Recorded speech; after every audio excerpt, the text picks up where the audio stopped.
Waheguru Ji Ka Khalsa, Waheguru Ji Ki Fateh. Okay, firstly, apologies. New year, same problems. So I'm going to buy a new laptop and I'm going to buy a new projector next weekend. Will you help me? No. Okay, I'll get myself. Okay. Yeah, we seem to have problems. We're going to try and get a screen if we can and connect to that. So what we'll do is, because we've lost some time now, unfortunately, we'll just jump straight in. So what did we do last time? Can we remember? Hanji? Hukam. Which body was that? Second, yeah. Okay. So what did it say? So let's just recap. So we're doing Japji Sahib because Japji Sahib is very important to us. As well as doing Japji Sahib, equally and more importantly is understanding what we're saying when we do Japji Sahib. And Japji Sahib has some very deep meanings, as we know. And that's why we did a pre-Japji Sahib program. We looked at the times, why Guru Nanak Dev Ji wrote that Bani, why that Bani was important, what else was going on in the world at the time. And some of the things we're now talking about in Japji Sahib are beginning to make sense because we've now linked them back to other elements of, call it history, other religions, other thoughts of the time. So we started off with the Mool Mantra, and of course we said that in Sikhi everything centers around Ek, Vaheguru, Ek, or God. So we did the Mool Mantra. We talked about how the Mool Mantra is a description of Vaheguru. We then did the first body, which sort of asked some of the ways, or looked at some of the ways that people try to get close to God or become satyal, or become truthful. And those ways Guru Nanak Dev Ji rejected as not. They might get your body close, they might address your needs from a physical point of view, but from a spiritual point of view, those things like bathing, keeping fast, not eating, satisfying your hungers, and having lots of knowledge didn't necessarily get you close to Vaheguru. So Maharaj in that body makes it quite clear, in order to do that, you have to follow the hukam.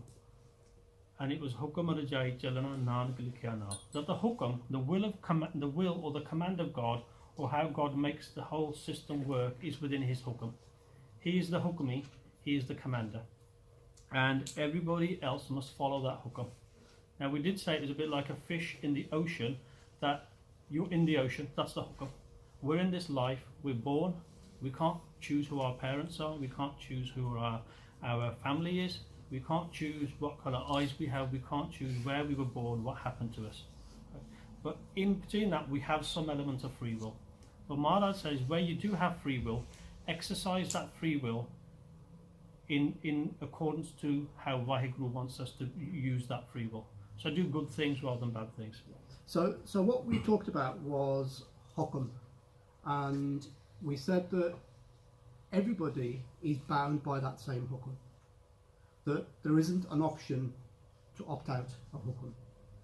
And because we're all bound by it, sometimes the question emerges, well, if Vaheguru predetermines what our destiny is, what is the point? Why should we? The answer to that question really is that it's not an option, because there is only one rule in this game, and that is hukam. And it's not like, if you don't fancy doing PE, you get your parents to write you a little note saying that I can't do PE today because they're not feeling very well.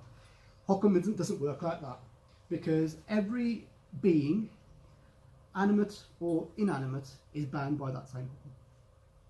And for that reason, as Sikhs, what we have to recognise is that hukam now is then the most important thing for us. Recognising that what we have in our lives is really all culminating, working towards what that hukam is, working towards making us better people so that we can follow that hukam. Yeah, so the theme of hukam follows through from the second body into the third body, and towards the end of the last two tukkah of the third body say hukami hukam chalaye raho nanak vikse ve parvav. That's probably just why you can't see the screen today, because I asked a question. So what is hukam? We said it was command. Yeah. So who is the hukami? Hanji? Vaheguru. Okay, so Vaheguru is the hukami, who's the commander. The hukam is the command. And Chalaye Rao. What is a Ra? ke sara jana. What does that mean?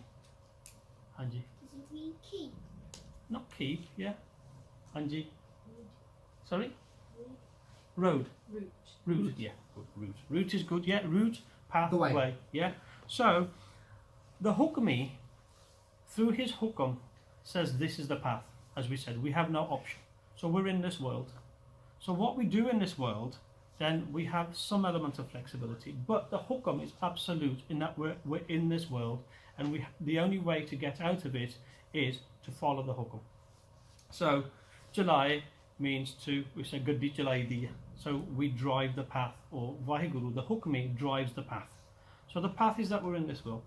And Vaheguru, having created the universe and created everything in it, is in it in his Sadgun Swarup, but he also sits back in his Nirgun Swarup, and in the next bit, Nanak Sahib says, Nanak Vikse Ve Parval.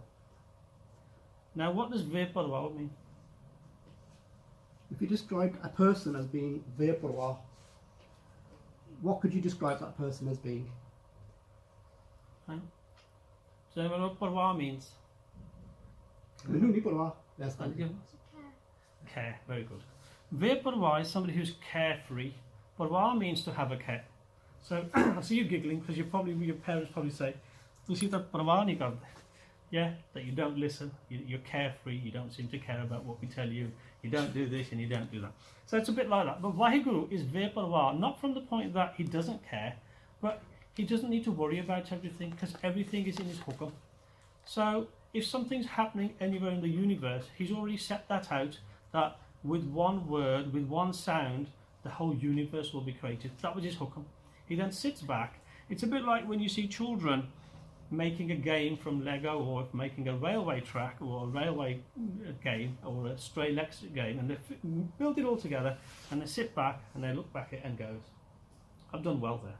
Vaheguru's a bit like that. He's created his universe, and he's Veparwa, knowing that the hukam is working and making everything work. So Nanak Vikse Veparwa. What does Vikse mean? So let's try Nanak Bhaktan Sada together. Vigas. What does Vigas mean? Because Vikse comes from Vigas. Do you know? Okay. We'll do a new glossary with some of the new words, because there's some new words coming now out. So Vikse means to be joyful or to be happy. So Vaheguru here, Guru Nanak Sahib says, Hukmi hukam chalaya raho Nanak Vikse Veparwa. The Veparwa hukmi is sitting happily, joyfully, watching everything that goes on. So the hukam continues into the third body, but it links. Vaheguru is the hukmi. So interesting then, we talk about Vaheguru being being in a carefree mindset, and him being in a joyful mindset. But then also Guru Nanak Dev Ji says Nanak Bhagatan Sada Vigas.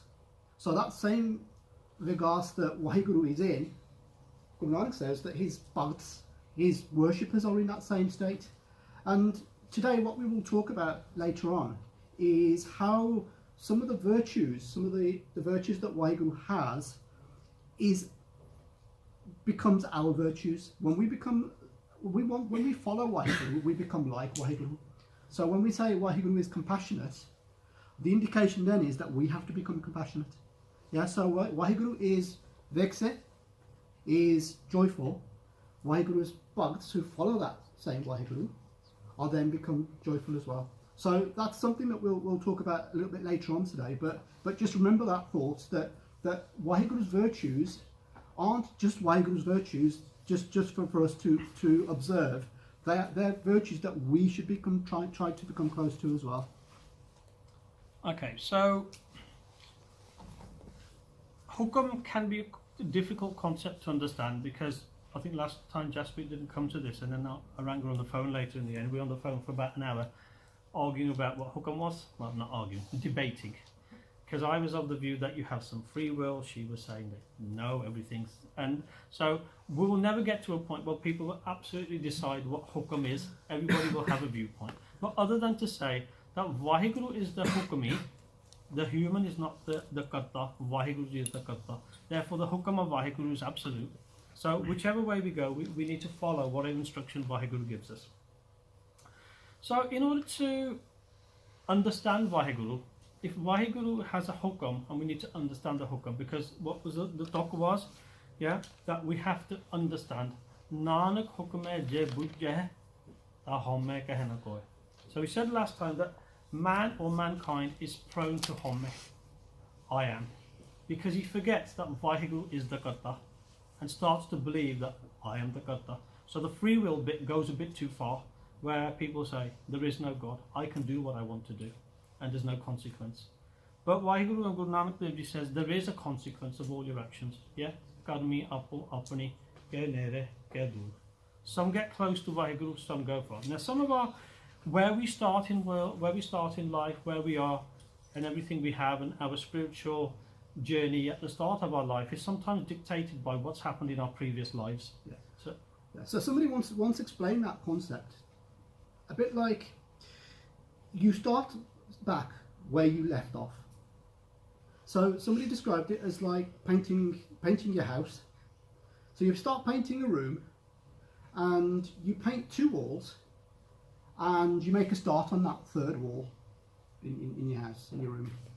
But your time is up. And I've heard some scholars, some Gosiks say that our lives are a bit like that. That whatever karma that we've done in our previous life, the good things that we've done, the bhakti that we've done, should mean that in our next life we are that much further forward. So we've already painted 2 walls. We're now halfway through the 3rd wall.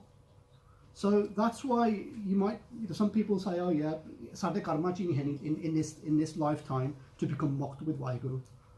But Guru Nanak Dev Ji tells us that all our efforts in anything that we do is positive is actually a good thing. It's actually taking us that much closer, one step closer to Vaheguru. Even if there are still so many steps to take, you are that much closer to it.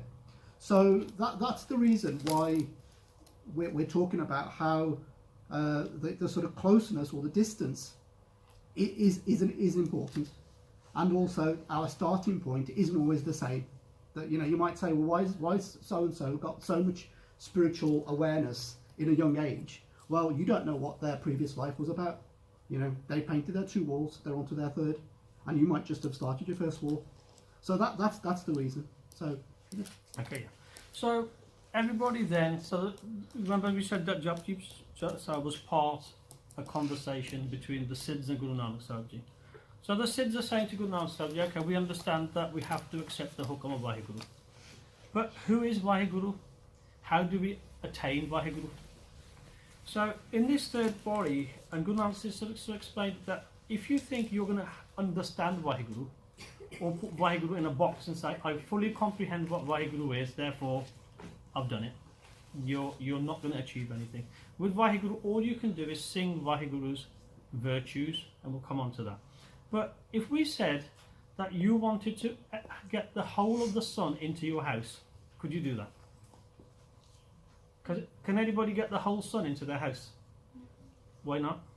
It's too big. Too big. Anything else? Because it's too big, it could fit every planet Yeah. inside. Good. Yeah, Hanji. Can't touch sun. Can't touch why? It's too hot. It's a bit hot, isn't it? Yeah.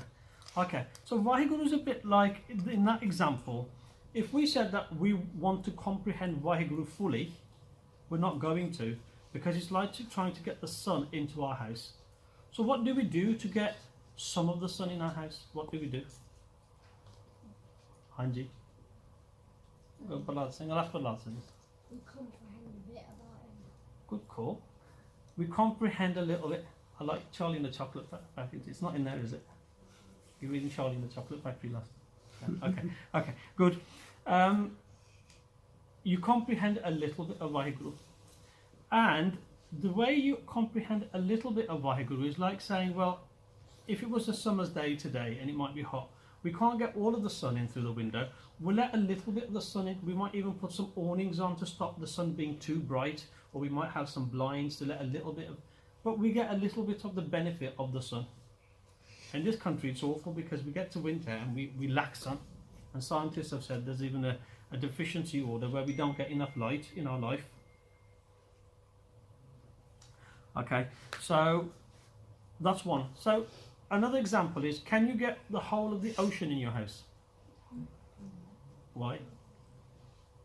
Hanji?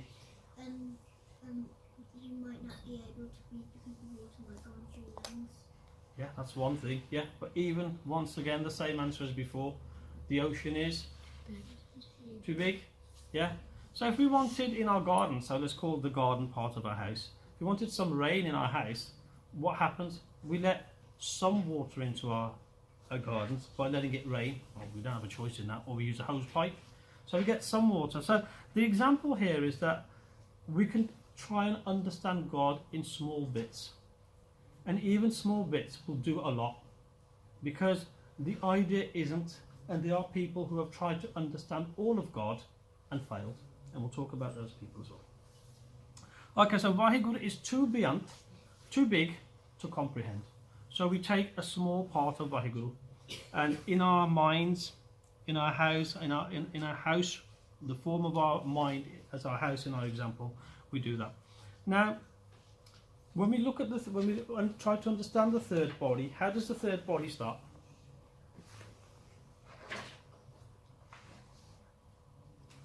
Anybody More else? hands?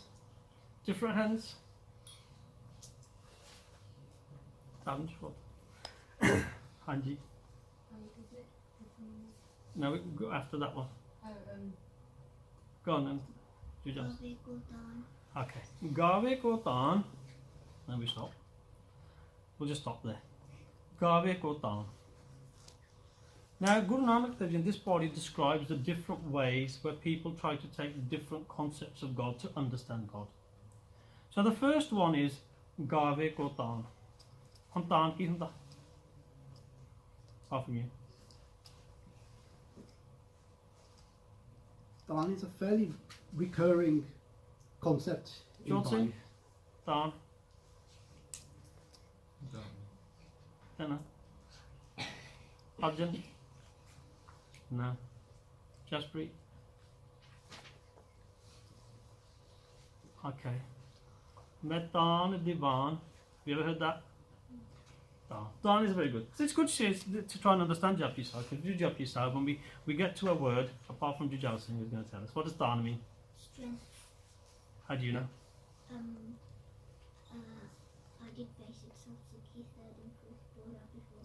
Shabash. Oh, I wish we.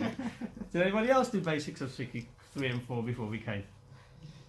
Hang on, that's something. Yeah. Good man. Okay. Gave ko tan. Gave means to. You know all this one. You don't need to watch basic Sikhi to know that. Gave means to sing. To sing. Gave ko, some sing of God's strength. And then the second part says, Hove kise tan. Now, other words for tan. So in our new glossary, we're gonna have tan in there. Another word for tan in Punjabi. Shh. Shakti. Anything else? Jor. Yeah. All different words. And when you look at Bani deeper and deeper, when you hear different shabds, you come across words that mean similar or like things. So, Tan, Shakti, Jor. There's others as well. That all mean the same. So some try to worship Vaheguru by saying that Vaheguru is Tan. Vaheguru is a Shakti. Vaheguru is a power. But in order to sing that way, humans also understand that they have to have some sort of Tan, some sort of strength themselves. So Gave ko Tan, but Hove ke Tan. Now if somebody doesn't have the Tan, now the Tan can be intellectual, buddhi, strength.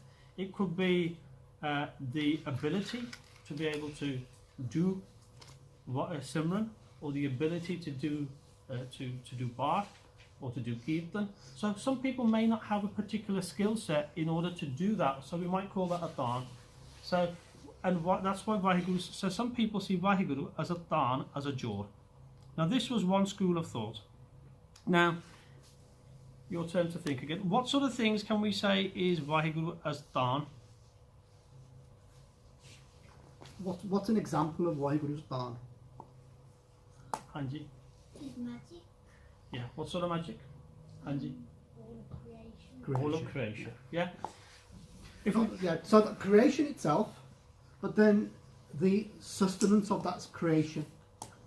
So Waheguru is created, but then also set his hukum so that that creation can then continue, can then evolve, So can what- become. Yeah. So what happens every day? Not here, but in other places. Angie, at the start of the day, what happens? What should happen? You wake up, You wake up, but what happens? What's happening in the solar system? What's happening at rather individual level? Hanji, the sun goes up, the sun goes up, and what happens in the evening? sun goes down. The sun goes down, and in between the sun moves, or the sun doesn't necessarily move. We go around, but and then what happens to the wind?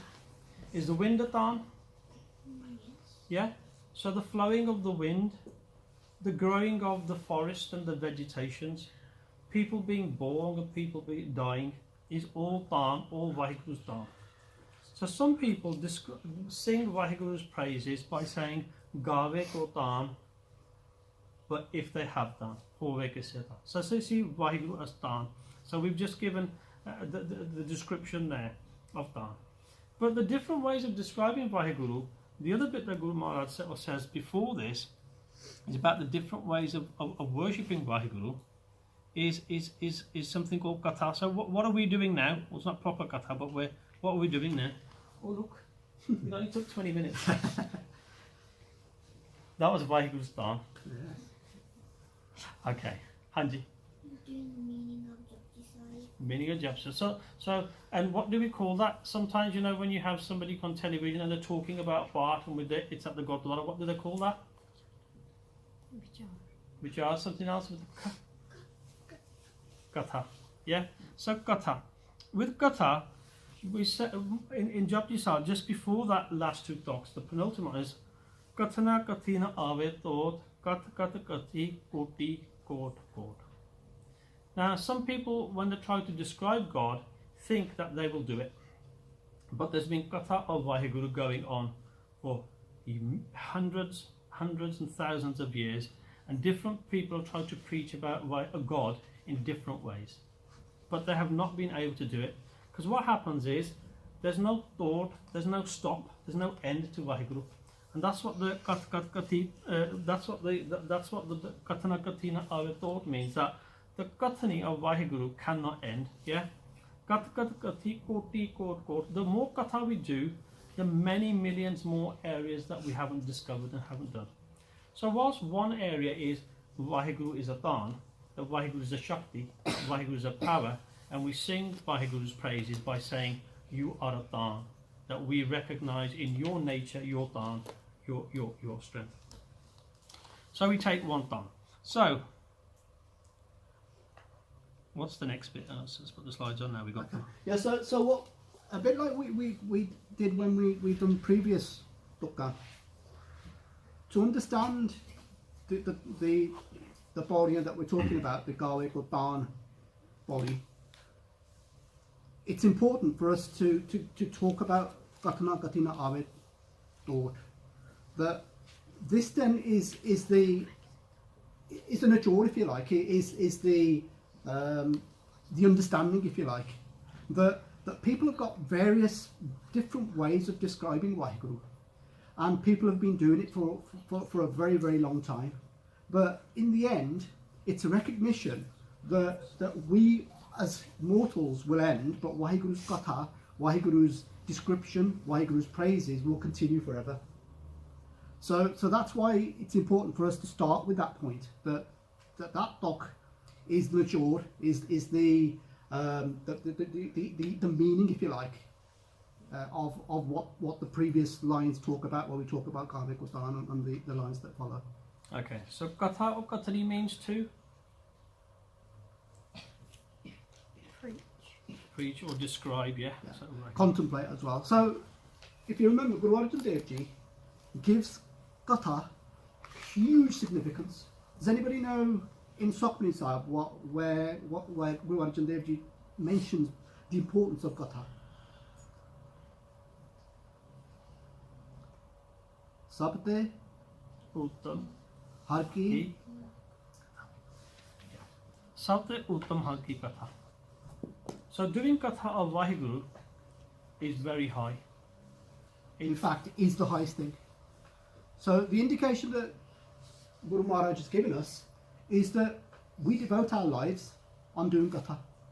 Now, I'm not saying that we're all going to become Sansing Maskeen and become Kathakars of that reputation and that repute. We're talking about doing Gatha so that we, in our own minds, can understand Vaheguru and become closer to Vaheguru and to contemplate Vaheguru. That's what the instruction is not to become Bacharaks in that particular sort of narrow definition, but to be people that continuously and constantly strive to understand and to become closer to Vaheguru. Okay. So that bit was important to say as well before we carry on. So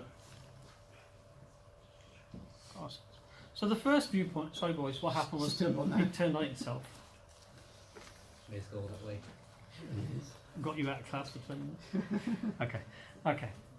So the viewpoint one, how is God worshipped?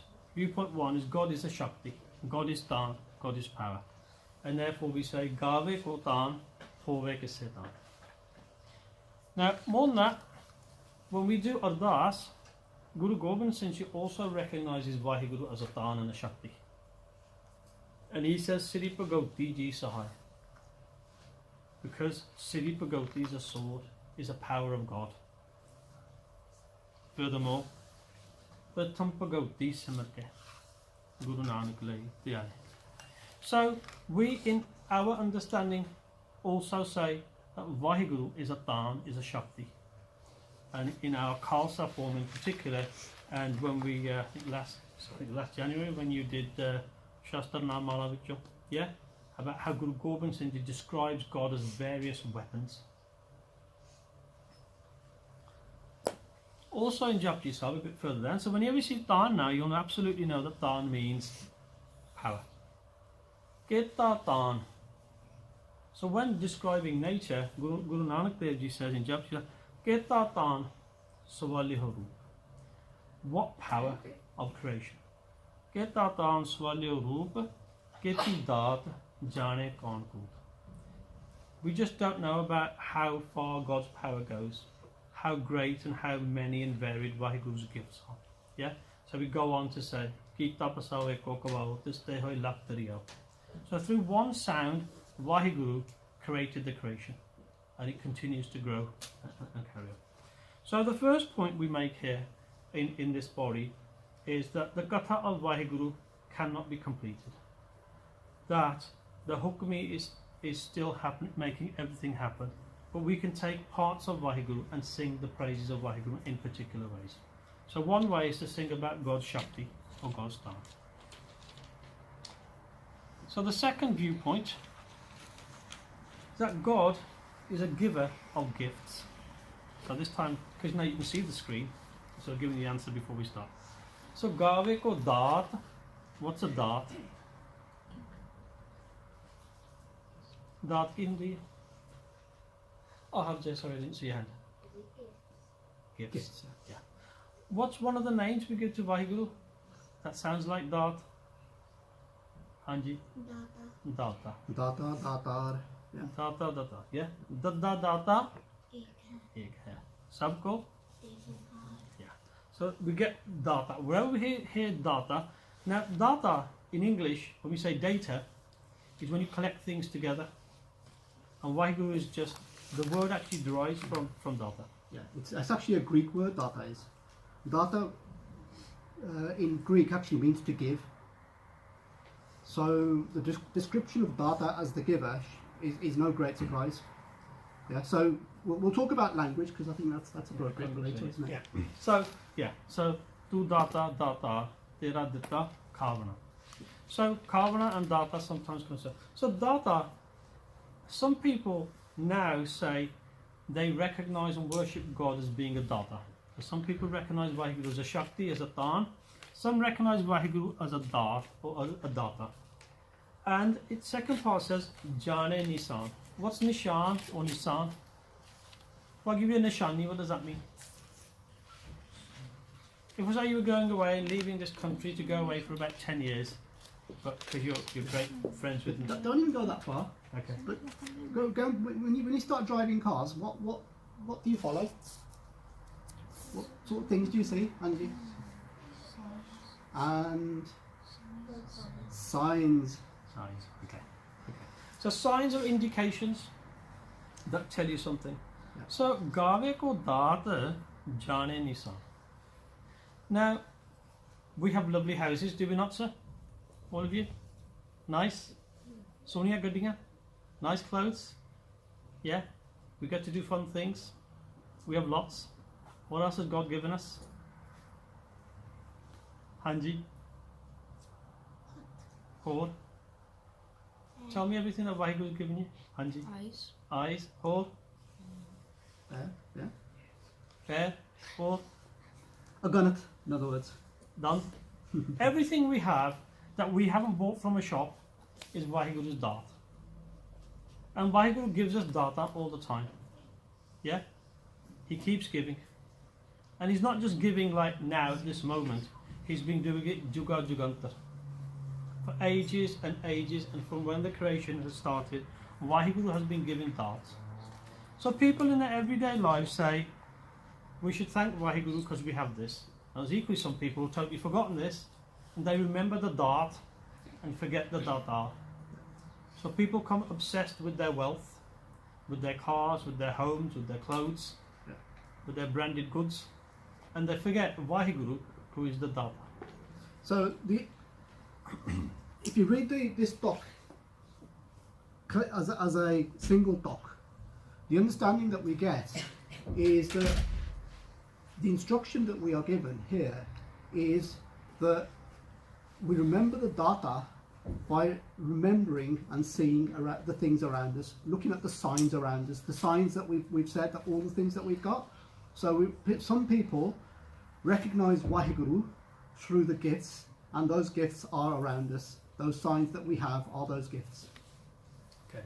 So when we read the talk of Gave ko Dhat Jane Nisan, we remember Vaheguru through the Nishaniya or through the gifts that we received by what we see every day. And to make the point, gone too far, it says here that Vaheguru gives us, yeah, Anamangya. We don't even ask and we get gifts. Now we might not be grateful for these gifts, that's a different thing and that comes later, yeah, but Vaheguru is giving us gifts all the time. Air to breathe, to convert that into oxygen that goes into making our blood, and the blood circulates and the rest of our bodies then grow. I know some of you've got better biological descriptions than that, but you get the point. You've all done biology to some level now. Okay, so there's two things here now. Now, the thinking of the time, and remember we said that at the time, we said what other thought processes were around. Now, the first process that we talked about there, Yeah, so one of the things that we talked about was when we understand Japji Sahib, we need to understand the language, the concepts, the thoughts that people had in those times. Because a lot of the language that Guru Nanak Dev Ji uses in Japji Sahib is a recognition that people understand, people already know certain things, their understanding is built in a certain way. So descriptions that you see in Japji Sahib are based on people's understanding of that time, and hence the reason why we talked about that program at the beginning of Japji Sahib. What were the thoughts? What were people's concepts around at that time? For us to understand those, we can then understand Japji Sahib that much better. Okay, so one of the things in the world is that sometimes you hear people say people have different views of the world. Now, in Punjabi, there's a word called drishti. What drishti mean? Ji? View. View. And what srishti mean? Srist, Hanji? The world, yeah. So, our drishti is our viewpoint, or what we see. the Srishti Jakarta Srishti ko Sajje, yeah, you'll see it in different ways, yeah, sometimes. But when the Srist is the world. Now, we might see the world slightly different to you because we're a generation older. Your grandparents see the world slightly differently because they're 2 generations away. And some people living in different countries might view the world in a different way than we do. So everybody's drishti is coloured by what's around them. And as we often talk about, and we talked about the creation, and we said that in the 30th Pauri, Guru Nanak Dev Ji says, Ekta Mai Yukta Ve Ten Chelle Parwan. Who were those 10 chelle? Okay. Yeah, but what What are do the we names? Yeah. The names? Brahma, And Shiv, yeah. Brahma, Vishnu, and Shiv, yeah. Now, the words there, so I'm glad you did say the next bit. I was trying to draw that out as well. Ik Pandari, Ik Sansari, Ik Laya Divan. Now, the viewpoints, the first viewpoint, the Sansari was Brahma. What did Brahma recognize as being? Anji, Yeah. the creator. So his viewpoint on everything was about God's creation. And Vishnu was what's he renowned for? Somebody else? Anji. Sustaining. So he's of that viewpoint we've just described, the Data. Because the darts we need to sustain ourselves and be part of. and hence the word Bandari. And yeah, so Pandar means a treasury or a store. Yeah. Asan loy loy Pandar, jo kuch paso ekava. Now Vaheguru has a Pandar. And that Pandar he is distributing from without ever having to go shopping. And Vaheguru doesn't have to go to Sainsbury's on a Friday because all those rations have run out. He doesn't even have to go to a big distribution centre. His Pandar was filled once. And from there, it will forever keep giving. So Shivji, Vishnu had this view that Vaheguru he's known as the Pandari because he thinks that God keeps giving. God is a giver, and he worshipped God as a giver, as somebody who gave Dhan. Now Brahma had that view about the Dhan because he said God was creative. Now Brahma is sometimes, how many heads do they say Brahma has? Is this in the video as well? No, you're just having a guess. Go on then. Is it 10? No, that was Ravan. Hanji. 3. 3. We had one other one as well. How many? 4. 4 is the right answer. Yeah. Sometimes they say that Brahma had 4 heads. Now whether he had 4 heads or not, I don't know. But he certainly had the intellect of 4 people. And even with Ravan, he didn't really have 10 heads. He had the intellect of 10 people. Or the knowledge of the Jar Ved. That's the other way of interpreting that as well. So get rid of that slide. So Brahma came also about this third viewpoint, that sing about the greatness of God's creation, his God, his virtues, and also sing about difficult knowledge. Now we'll come on to that. So Brahma is known as being philosophical, being a philosopher, somebody who's trying to gain a deep understanding of Vaheguru's creation. And our understanding of Brahma is that Brahma spent his whole life trying to understand Vaheguru's creation. That was his life's work. And at the end of it, he was frustrated, and we'll talk about that in a little while. But this is about Brahma's drishti, Brahma's viewpoint is understanding creation and the depth of that creation and the interconnectivity of that creation as well. Yeah. So Brahma saw everything as being created, and he wanted to find out and understand more about Vaheguru. So it is said then, Guru Nanak Dev now says, Gave ko gun vadaiyan char. Char means beautiful, sundar, nice. So Brahma and some others who follow his viewpoint, they sing God, or they sing God's virtues from Avadhyanga, from his virtues. God is merciful, God is kind, God is graceful, God is the creator, God does everything. How does the body function? How do trees grow? How does vegetation grow? How do animals behave the way that they behave? And Brahma, as you heard, was a philosopher. He wanted to deeply understand things.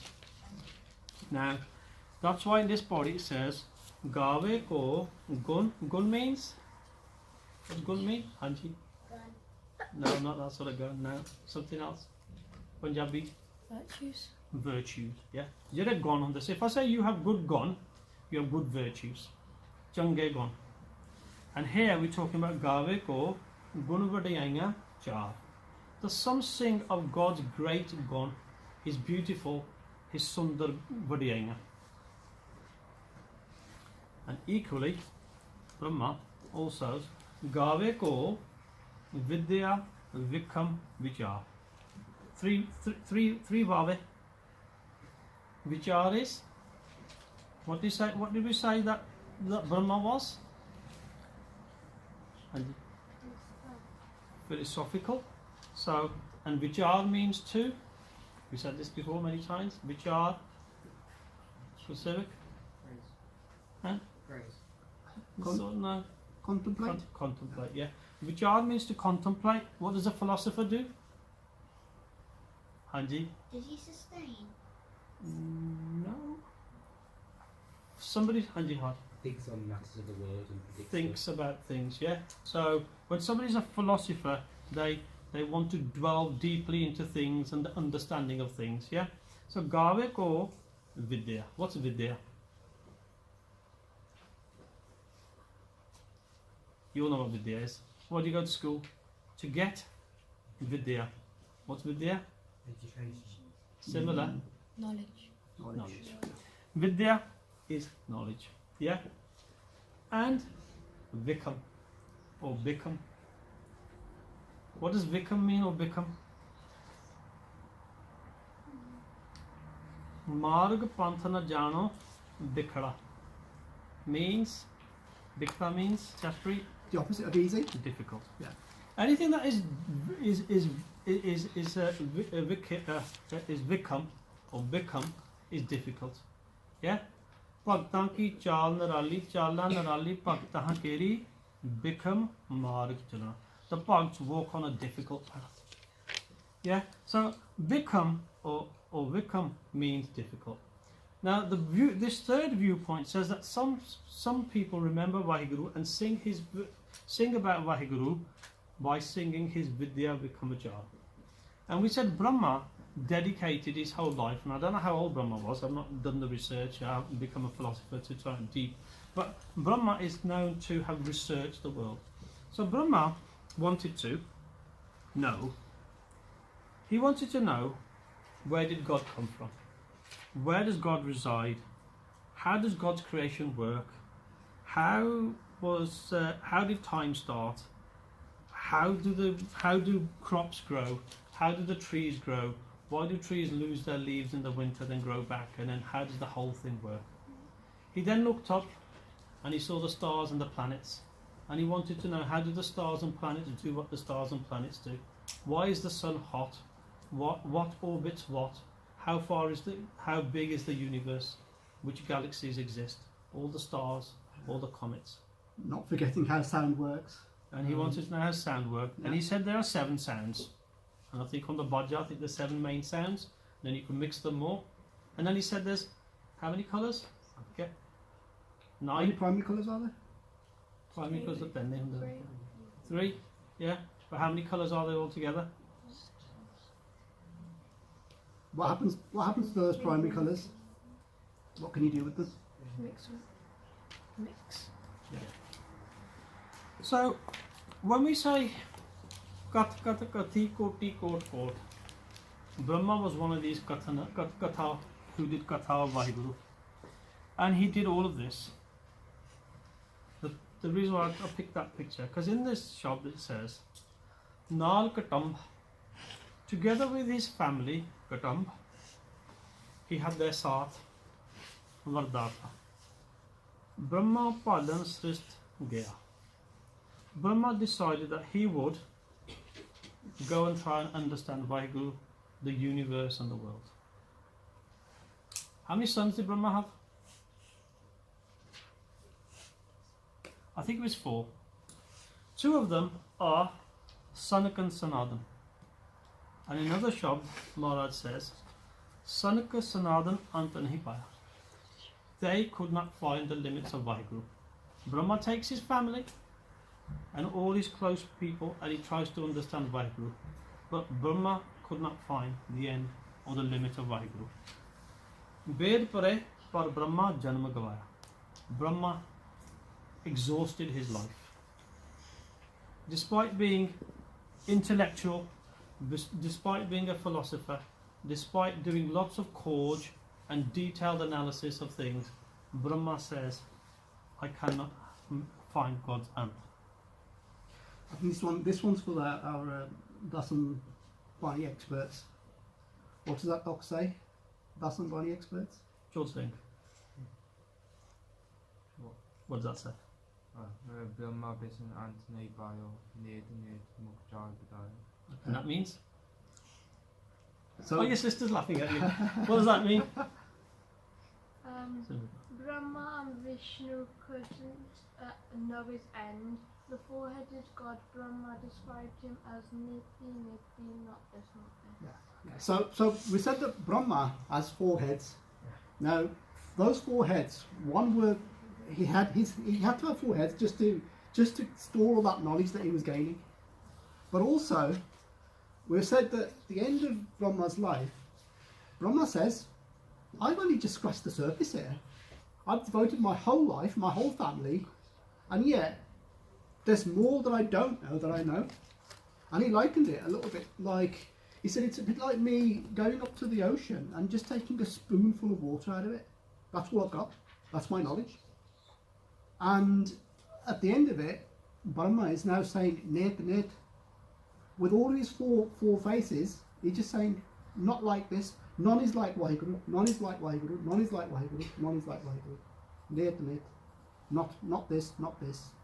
So it's an acknowledgement that even Brahma, with his huge intellect, could not even begin to understand Vaheguru. Okay, so the secret here is not to try and quantify Vaheguru, but is to just sing Vaheguru's praises. And Brahma went into Vismar, he went into submission, and Brahma went into Samadhi, and he just started to praise Vaheguru. Because he tried to find Vaheguru's ant or Vaheguru's end, and in the end he said, Net, I can't.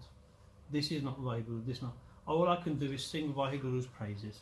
So, Gave ko gun vadiyaiyan cha. Gave ko vidya vikham vichar. And then there's another viewpoint. Did that really happen that quick? Oh yeah.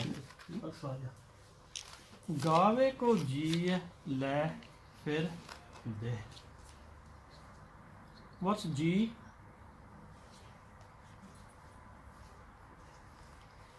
We all G junts. What are we? What do we have in us that keeps us here?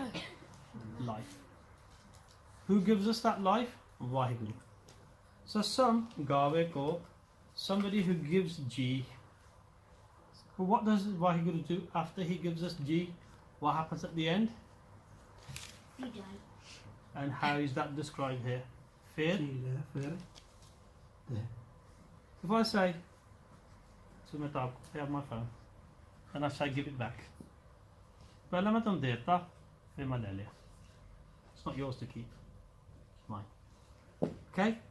Gave ko G. So he gives us G, he gives us life. Then he takes it. Now this was another viewpoint. Ik Sansarik Pandari we've done.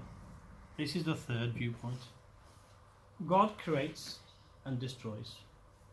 Which other then Chile Parwan is associated with the D word? Hanji. Shivji. So, Shivji has a different viewpoint to the others. Just before we mention Shiv, there are different descriptions of Shiv in Bani as well. There's Mahesh, that's one. They're on beginning with S, do we know? Shankar. Yeah, so Shiv, Shankar, Mahesh. all mean the same thing. Okay, so Shiv saw death. If you said to Shiv, you got a friend called Shiv, haven't you? Yeah, I don't mean it. If you asked Shiva, he would say, between two dark nights there is only one day. Between two horrible, nasty, dark nights is one day. If you ask Vishnu, he would say, between two beautiful lit days is one dark night. He saw the same reality from a different viewpoint.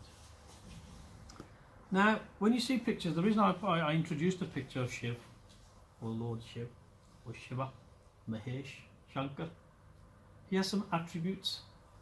What do we know about Shiva? As we said, Brahma had 4 heads. What do we know about Shiv?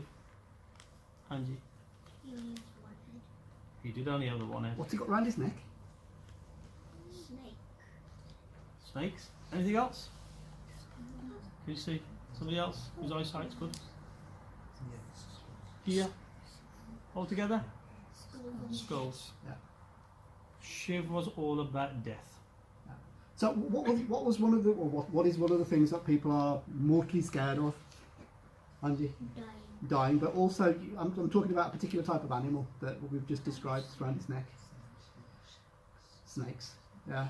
So anything that reminds us of death, and in this case people were terrified of snakes and still are, anything that reminds us of death, Shivji's wearing around his neck. Death itself, skulls. I mean, how much closer can you be to this idea that we're all going to disappear from this world? Now, so Shivji worshipped God from that perspective. Gave ko saaj kare tan ke. Gave ko ji le hirday. Vaheguru he saw as giving life. Yeah? First he creates, then he turns it into dust. So a human being is cremated or buried and they're turned to dust. And then Vaheguru has given life and taken life away. And some worship Vaheguru from that perspective, that he's the giver of life, but equally he's the taker of life. That everything belongs to him. And some people worship God from the view that God is Gave ko jape disse dur. That God is not here, God is over there. And equally people have the view Gave ko veke hadra hadu, that God is within us, right next to us. And Guru Nanak Dev Ji and Guru Gobind say all of these are correct. There's nothing. God is here and he is there. And he is the creator of life. And he is the creator of death, or the bringer of death. He is the virtues. He is the Tan and the Shakti. And it matters not, because people for years and years have been talking about Vaheguru. Katana kati na ave God. We've spoken for about an hour nearly. People talk about hours, days, months, years. Kata kata kati koti koti. There's millions and millions of sermons and stories and parts of God Brahma gave up. And such is Vaheguru. He is there, dade, lay there thak.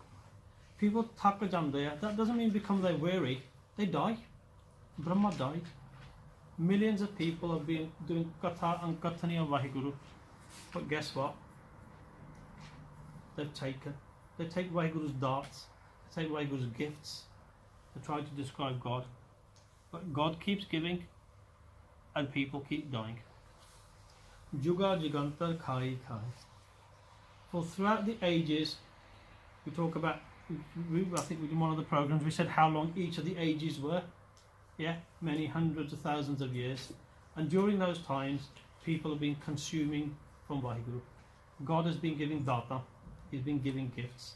But in the end, yeah, people keep consuming and they extinguish themselves and more people come. And Vaheguru's Pandar is still giving, yeah. And then we come back to where we started. Hukmi hukam chalaye raho, nanak vikse vipal. That the carefree Vaheguru sits back happily, joyfully, just witnessing everything that's going on. And people sing his praises in different ways. So the third body is about the different ways and the different viewpoints of how people worship and why people worship God. They're all right in their own way, in their own ways, yeah. But Vaheguru is complete. There's different ways of describing Vaheguru. So the other viewpoints that we didn't cover, obviously there's Islamic viewpoint, there's the Buddhist viewpoint, the Jain viewpoint, yeah. In the end, yeah, I mean, Buddha led a very protected life as a prince. He'd never encountered death or dying. And the first time he encountered death, he wanted to have nothing to do with the world. So that's for a different time. So we're probably getting close to break. So what we'll do is, does that help your understanding of the third body? Yeah. So when you go back, as I said, that's not necessarily the right answer, because there's never a right answer to Bani. It's all about, we can all try and understand a little bit more. But Vaheguru can be sung, and the worship of Vaheguru can happen in different ways. So we'll take a break now. So after the break we'll have one shabd, which is about singing about the virtues of God, or singing the Kirti of God, the praise of God, which we do, which is what we need to do. So let's take 5 minutes, and then the last 20 minutes what we'll probably do is start on the fourth body, in terms of just setting the scene and talking about the concepts in the fourth body. Okay, break.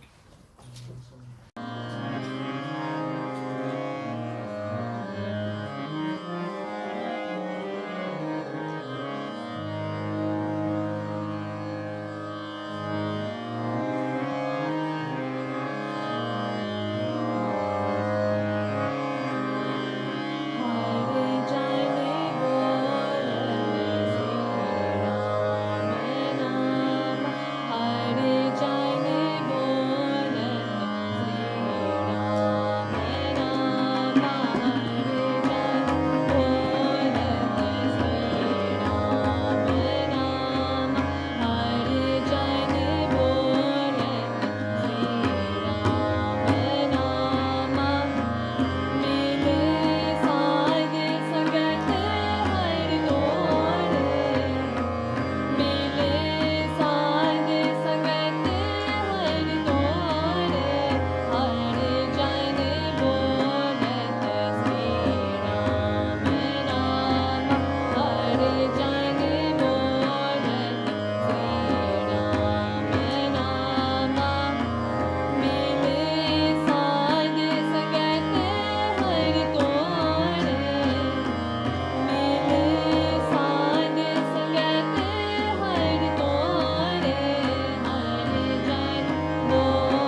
Okay, thank you for that. So we listened to the Shabd, which was linked to singing the praises of Vaheguru. Harjan Bolat, Sri Ramanama, Milsad Sangat, Harat Ho. So singing in the sitting in the Sangat, we can sing the praises of Vaheguru, which links in with what we talked about. Kirat Parv ki Gao Meri Rasna. Yeah, that is one way of singing the praises of Vaheguru through Kirtan. Another way of doing Path, we can do Nam Siman. Many and various ways of reaching Vaheguru. Okay, so we're going to kick into Okay, so we're going to make a start on the fourth body now. We'll do the main part of this next time, because what we don't want to do is just rush through it quickly. Now, the starting point really is to pick up where we've just left off. So we've said that the Hukmi, or the commander, Waheguru, sees his creation and gains a lot of joy, a lot of happiness from seeing that creation. What now follows in the following verses is now a description of what that Hukmi is. So the starting point is Sacha Sahib, Sacha Nai, Bakya Bal Apar. Okay, so we won't go to any level of detail here, but there are some really important concepts here. Is things like an understanding of Sacha Sahib here. Who is Sacha Sahib, or what is Sacha Sahib? Because when we as mortals have something, we think that we are the owners of it. And an example often that's given of that is people with their houses. Now, particularly in India, people have this idea that if you own a house, you like to put your name outside it, and you'll say that this property belongs to this person. Now, in the Sikhi and in the world of Dharma, our understanding is that Sacha Sahib Ekko hai, Waheguru is the Sacha Sahib, because after a while, in the example of a mere mortal, that sign that's sort of saying this house belongs to person X, that becomes redundant, because that person passes away and somebody else then becomes the owner of that house. So in essence, Sacha Sahib is only Waheguru, because Waheguru's creation is perpetual, is here forever. Waheguru's Naam is also here forever. The other concept that I just wanted to just touch upon is Bakya Bal Apar. Now, Guru Nanak Dev Ji is introducing this concept of language. Bakya means language. And the language that Guru Nanak Dev Ji is talking about is the language of Bal. Bal means love. Bal means Pyar. But it's a very different sort of Pyar, because in worldly Pyar, Pyar is often seen as a give and take. But in the Dharmic Pyar, Bal is one way, is only one directional. Because Waheguru's Pyar for us is not even asked for. Waheguru just gives us Pyar. Whereas in the world, in worldly Pyar is often a case of give and take. So that's another idea we'll explore in some detail next time. Yeah. So the example of that is when we heard about somebody owning a house. Now, when somebody owns a house, if the owner of that house dies, does that house cry for the owner? No. But if that house gets destroyed, does the owner cry, Mera ghar teh gaya? Yes, probably. Yes? So we cry because our love in that particular way is actually, we have love for that house, but that house doesn't necessarily have love for us. But Waheguru loves everybody regardless. Whether we worship God or whether we don't, Waheguru still loves us. Now within the Hukum, those that do worship Waheguru will have a better result than those people that don't. But